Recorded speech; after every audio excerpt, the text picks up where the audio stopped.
یعنی دل کی صفائی کا طریقہ بتا رہے ہیں کہ وہ لوگ جب وہ بندہ جو ابھی تک اس کا دل صاف نہ ہوا ہو، وہ دل میں صفائی یعنی اس کو دل میں کیا خرابی ہے، وہ دل جو اب بھی حب دنیا اور شغل شہوات لذات نفسانی میں آلودہ ہے، پھنسا ہوا ہے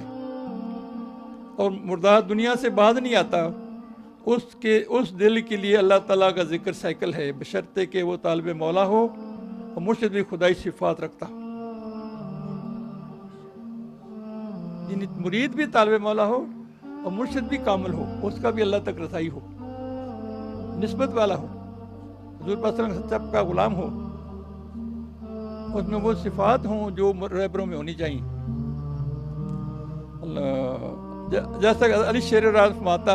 شیر خدا راز فرماتا، جس نے مجھے 1 ارب بھی پڑھایا ہو وہ میرا آقا ہے،